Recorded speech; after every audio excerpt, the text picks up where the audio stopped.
News Radio 700 WLW. So I went out last night, local establishment, place I like to frequent quite a bit because I like the service, I like the food. What I don't like about this place is they have what is known as a guilt-shaming machine. You know the machine I'm talking about. It's when you purchase something, food normally, and it's done on a tablet. And then the tablet is turned around toward you, and you, in front of the person that is selling you the goods, services, food, might be your waitress because they can come to your table right now. In front of them, you have to hit what the tip is. And it used to just be a choice between 15, 18, 20, 22, 25%. Now it defaults to 22%.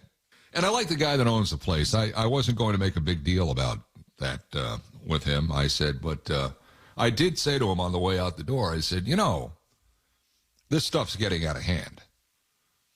And he said, well, yeah, I know.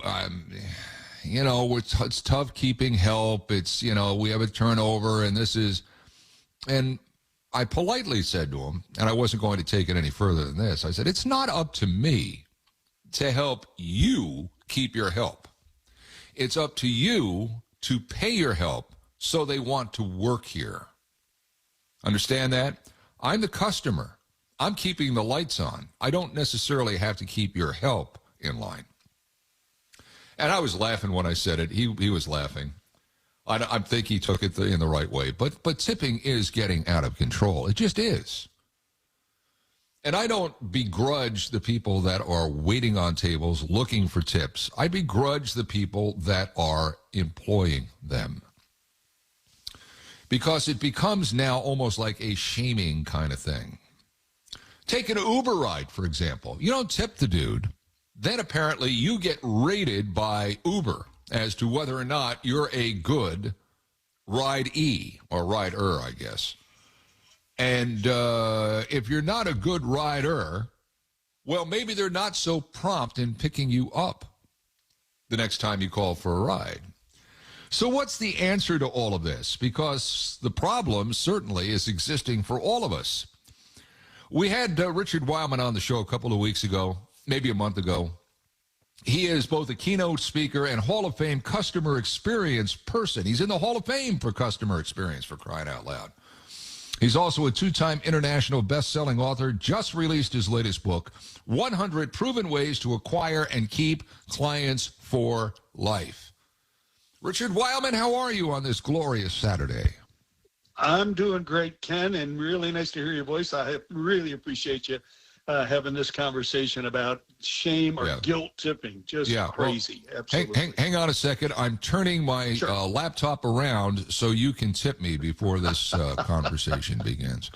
How about the outrageousness? How about the outrageousness of, first of all, that particular mechanism where you're standing there in front of the person and you have to, in front of them, tip them. Tipping should be, for one thing, I think, and I've always felt this way, exceptional service, but two, it shouldn't be a reflection on you. It should be a reflection on the person that you're tipping. But all of a sudden, the spotlight comes right back on you. Who thought it? Richard, did you come up with this idea? Absolutely not. In fact, I've had many ask me, what's the substitute for this? I think we need to reset. I mean, you're exactly right. It's not our responsibility, speaking now as consumers, to help, well, you had a restaurant example, a restaurant keep their employees, but how about the dry cleaner? How about when you go in and order a smoothie on a kiosk and the person hands it across the counter? Is it really my responsibility as a customer to make sure that employee feels, shall we say, appreciated and is getting enough income to be able to work there? Right. That falls to the owner of the business. It's not our responsibility. You and I both know, and every one of our listeners knows today, that when you tip somebody, it's because it's either positive service or prompt service, but you're doing it as an attitude of gratitude for that which it is you perceive, not this is the only way I'm going to get service now is I've got to tip this person so that he or she will continue to work there. It's just crazy and it's out of control. In Europe, we don't have this problem. You know that. So. Oh, I did not know that. No. Why is it different in Europe? Europe, I speak all over the world, and I'll tell you, I always remind myself when I'm in Europe, don't leave a cash tip. It's not going to be on a charge slip. They don't tip in Europe. That's just people don't tip because it's not expected. The individual running the operation pays their people enough that they continue to work there. And it's just culturally, it's way out of sync. And I was with some friends recently. I was speaking at a conference in Paris, and this individual wasn't aware. And so the waiter came in, and we had the latte, whatever, and he hands him French franc, and the waiter just was recoiled and said, "What are you doing?" Yeah. And he said, "I'm giving you a tip." Well, I'm offended by that too. So there's the difference. Well, I think what happens here, Richard, particularly we've become a cashless society, right?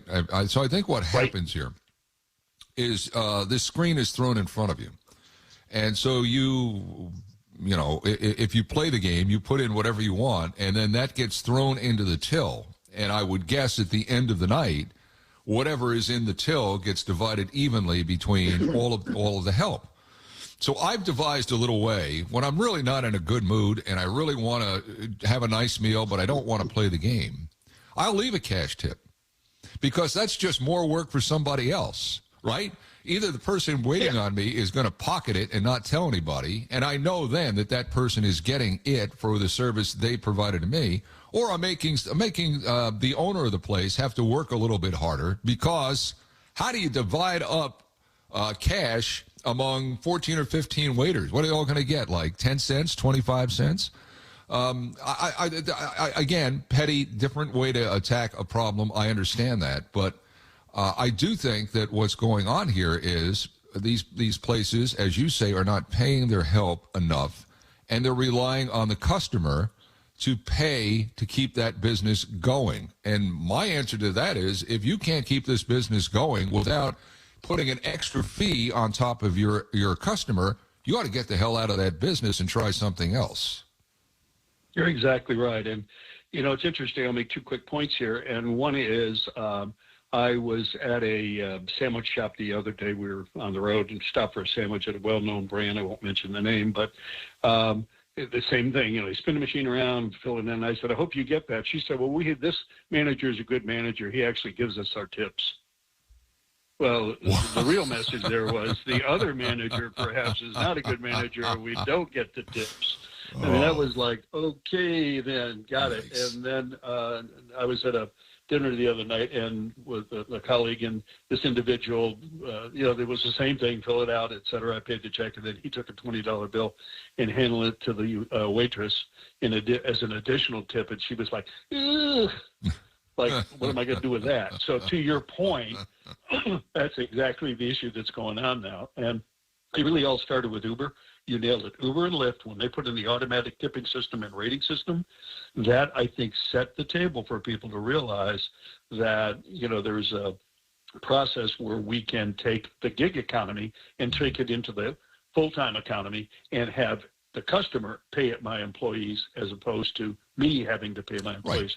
And the answer falls to the business owner. And I can talk to you about that as well. But it really is the owner of the establishment that has the responsibility here to pay their people appropriately. I agree. And I know there's some places, not anywhere in the greater Cincinnati area that I know of, but there are some restaurants in other parts of the country that are charging a quote-unquote kitchen fee because they're not paying their kitchen help enough. And again, it goes back to what I said, and this may be what you were going to address. If you own a business, if you own a restaurant business, and you have to resort to things like that, you need to look at how you're conducting your business. Are you taking too much out of the business for your own pocket? Are you offering things that you don't necessarily need to offer on your menu that may consume time and effort between your wait staff and your kitchen help? But do a deep dive into what you're doing, and don't just make your customer pay for it. Because I'll guarantee you, if I ever saw in the greater Cincinnati area what I hear about in places like New York and Los Angeles, where there's a quote-unquote kitchen fee, I would never set foot in that restaurant again. Well, exactly right, and we're going to see more and more of it, particularly in major cities. And there's your point about the owner. That's really where it lies, because what has to happen here is the individual that runs that establishment, they're up against it.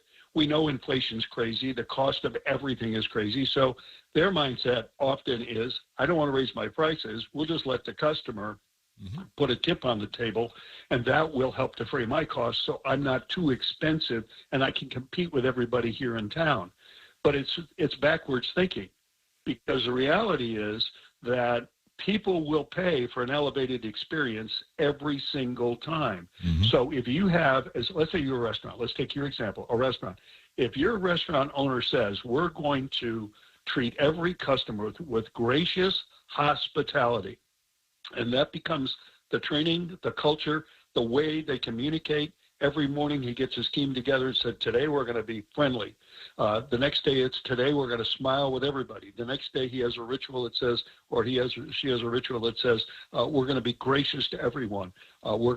Every day they have a ritual statement that reinforces the value, the experience that people are going to have. And when you do that, you set yourself apart, because when you elevate the experience, you create emotional engagement with the customer, and that customer will keep coming back no matter what the price is, as long as it's not crazy. And for what they're doing on the tipping side, it's really denigrating the experience as opposed to elevating it. Absolutely. That's the way to solve the problem. Absolutely. But I got about 30 seconds here, Richard. You're confronted with that issue today.